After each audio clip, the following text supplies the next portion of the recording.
Allez, aujourd'hui, on va se retrouver pour parler de toutes les petites erreurs qu'il faut éviter quand on cherche à perdre du poids. Alors ici, je parle de perte de poids saine, raisonnée, raisonnable, avec des résultats durables sur du long terme. Je ne parle évidemment pas des pertes de poids du genre 10 kilos en un mois. Ça, c'est pas du tout le genre de discours que je vais tenir évidemment ici. Mais ça existe, des pertes de poids hyper spectaculaires au départ. Si on est du genre à boire du coca matin, midi et soir, si on a des frites un jour sur deux, si on a du sucre absolument à tous les repas, qu'on mange beaucoup de produits transformés, etc., etc., effectivement, dès qu'on va changer des petites choses, ça va être hyper spectaculaire parce qu'on aura énormément de poids à perdre et donc ça va être assez spectaculaire au début. Mais voilà, l'important c'est vraiment de mettre des choses raisonnables en place pour que ça puisse s'inscrire sur du long terme et pour que tous les kilos perdus soient durablement perdus et qu'il n'y ait aucun retour en arrière. Allez, avant de rentrer dans le vif du sujet, de parler de toutes les petites erreurs à éviter pour perdre efficacement du poids, n'oubliez pas de me laisser un petit like sous la vidéo, de vous abonner à votre chaîne. Voilà, ça c'est le petit blabla un peu classique pour me soutenir dans mon travail et pour me booster un petit peu sur l'algorithme YouTube. Donc petit commentaire, petit like, abonnement, ça c'est fait, on n'en parle plus et on parle des erreurs à éviter. Alors, première erreur à éviter, et pourtant je suis coach de sport, mais voilà, je le mets en numéro 1 de cette liste d'erreurs, c'est tout miser sur le sport. Le levier principal de la perte de poids, c'est vraiment l'alimentation. Le sport est indispensable et il est complémentaire, mais il ne viendra jamais compenser une alimentation trop riche et déséquilibrée. Ça, il faut vraiment que ça soit clair. Souvent, on va se dire « Ah là, j'ai fait une séance hyper intense, je me suis bien dépensée, c'est ok pour un repas un peu plus lâche, entre guillemets, pour mon repas écart. » Non. Alors, si vous voulez prendre un repas écart, il n'y a aucun souci. Mais en tout cas, il ne faut vraiment pas raisonner en termes de compensation. Le sport ne viendra jamais compenser une alimentation trop riche. Ok ? Donc, vraiment, ce qu'il faut saisir, c'est que le levier principal de la perte de poids, c'est l'alimentation à 70-80%. Et le sport, c'est le petit boost supplémentaire qui va permettre de booster le métabolisme, de perdre encore plus de gras. Mais ça va être 20-30% du résultat. Et puis surtout, au-delà de perdre du poids, ça va permettre de redessiner le corps. Donc c'est deux éléments indissociables, complémentaires, incontournables, mais vraiment le sport ne viendra jamais compenser une alimentation trop riche. La deuxième erreur à éviter, c'est la notion de portion. Il faut trouver la bonne portion. Et là, c'est important de parler des deux extrêmes. Donc évidemment, il faut réduire les portions qui seront trop importantes. Mais il ne faut pas partir dans l'extrême inverse et partir dans une portion trop légère. En fait, si on part dans cet extrême-là, déjà on va avoir faim. Et puis, on va être frustré et puis surtout, on va venir créer des carences nutritionnelles. Donc vraiment, il faut repartir sur une assiette équilibrée en termes de composition et en termes de taille. Donc, on n'utilise pas une assiette type plat, mais on n'utilise pas non plus une assiette type assiette à dessert. Voilà, on prend une assiette classique, normale. On vient la couper en deux. Ici, on a la moitié, c'est pour schématiser. On coupe en deux la moitié légumes, un quart féculent, un quart protéines. Voilà, on n'est pas ici pour peser. Moi, j'ai pas envie de peser les aliments, de compter les calories, parce que ça, c'est pas la vraie vie sur le long terme.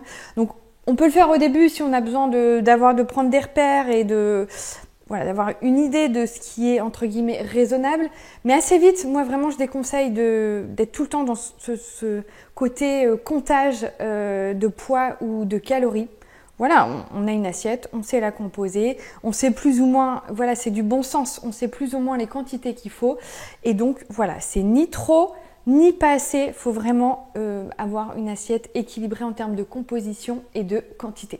Troisième erreur à éviter, et ça, c'est hyper important pour moi, supprimer les aliments plaisir. Voilà, s'il y a quelque chose qui nous fait plaisir, on ne l'enlève pas. Si ça nous fait plaisir, pourquoi se priver en fait? Pourquoi se faire du mal?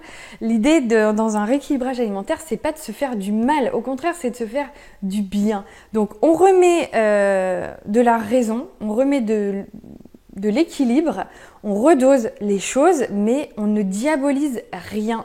Rien n'est interdit, rien n'est mauvais du moment que c'est pris de manière raisonnable. Donc, je sais pas, qu'est-ce qu'on peut prendre comme exemple? Par exemple, j'adore prendre une portion de frites avec de la mayonnaise.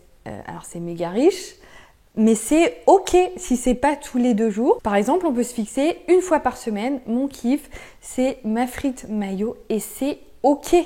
Du coup, c'est pas trop loin. On peut se dire, une fois par semaine, on peut compter les dodos. Allez, plus que 6 dodos et j'y suis.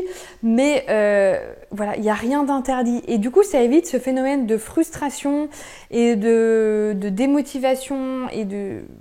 Voilà, il ne faut pas de tristesse dans ce qu'on fait. Au contraire, quand on veut rééquilibrer, c'est pour avoir du sourire, être dans une spirale positive. Donc voilà, 0 interdiction. Allez, on attaque la 4e erreur. Ici, c'est la balance. Attention, interdiction de se peser tous les jours. Et là, vraiment, je dis interdiction. Tout simplement parce que ça n'a aucun sens, c'est contre-productif, c'est anxiogène, c'est hyper négatif et ça n'a aucun intérêt puisque le poids, il y a plein d'éléments qui expliquent le poids. Ça va être l'eau présente dans le corps, donc si j'ai été moins aux toilettes, si j'ai plus bu que la veille, si je fais de la rétention d'eau, etc. Et ça c'est du poids qui va être sur la balance, sauf qu'en fait c'est du poids dont on se fiche complètement. Nous, ce qu'on cible, c'est le gras. Donc le poids de l'eau, finalement, ça n'a aucune importance, mais il est présent sur la balance.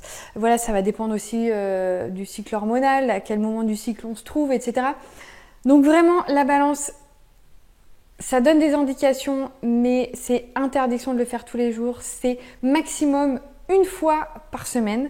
Et à côté de ça, c'est vraiment intéressant d'avoir d'autres indicateurs. Par exemple, on peut mesurer les zones, donc le ventre, la poitrine, les bras, les cuisses, avec un mètre de couturière. Voilà, ça c'est hyper intéressant. Une fois par mois, on mesure les différentes zones ciblées. Ça peut être aussi un jean, voilà, tout simplement, un jean qu'on aurait du mal à fermer et qu'au progressivement, voilà, on sent que c'est un peu plus facile.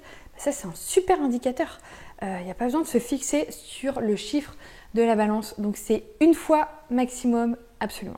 Allez, 5e erreur, c'est d'oublier l'importance du sommeil. Alors, on pourrait se demander pourquoi on parle du sommeil dans un rééquilibrage alimentaire, mais c'est hyper important. En fait, vous l'avez peut-être des fois ressenti quand on est fatigué, quand on a un coup de barre, on va avoir envie d'un coup de boost et là, on va aller naturellement vers des aliments hyper sucrés. En fait, c'est notre corps qui a besoin d'un coup de boost et le boost, qu'est-ce qu'il va l'apporter? C'est le sucre. On a besoin d'une décharge.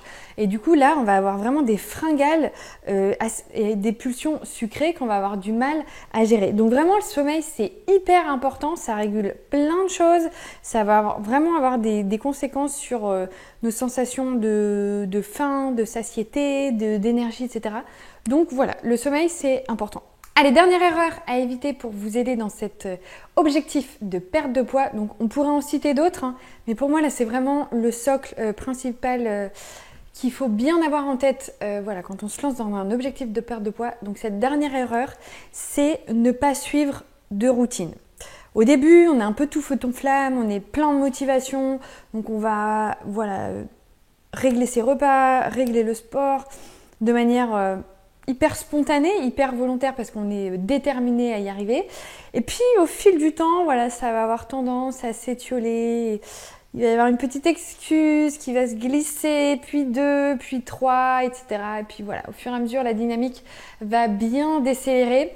Alors que si dès le départ, on met une routine en place avec des choses très claires, voilà, un planning sport, un planning alimentaire avec un menu établi pour la semaine, des listes de courses, enfin, des choses qui nous parlent, hein, et chacun peut se trouver ses propres outils. Mais voilà, si on a un référentiel sur lequel s'appuyer, ça va vraiment nous aider à tenir les choses sur le long terme. On oublie les régimes drastiques, on oublie les méthodes miracles qui sont peut-être spectaculaires les premières semaines, mais qui à coup sûr, il y aura le retour du yo-yo, le coup de bâton derrière, c'est évident puisque ça ne peut pas fonctionner sur du long terme, c'est scientifique, c'est mathématique, c'est tout ce qu'on veut, c'est impossible. Donc voilà, on s'appuie sur une routine claire qui, au début, va demander un petit peu d'adaptation, mais en fait, au final, ça va devenir des nouvelles habitudes, ça va s'ancrer, ça va devenir complètement naturel au fil du temps et ça va nous rendre beaucoup plus forts sur le long terme et ça va nous permettre de perdre du poids de manière durable et ce poids perdu dans ces conditions-là ne reviendra pas. Voilà, j'espère que tous ces petits conseils vont t'aider dans ton objectif de perte de poids. Alors c'est beaucoup de conseils de bon sens finalement et j'ai rien révolutionné, mais c'est toujours intéressant de les rappeler parce que c'est vrai qu'au départ on aurait tendance à faire des raccourcis, on est hyper pressé de perdre ce poids qui nous complexe, donc on est pressé, donc on veut faire des choses assez extrêmes, on veut aller vite et en fait sur le long terme ça ne peut pas fonctionner. Alors que si on accepte que ça prenne un petit peu plus de temps, tous les kilos perdus ne reviendront pas, ça c'est évident. Donc voilà, on y va avec douceur, avec bienveillance, avec détermination et ça va bien se passer.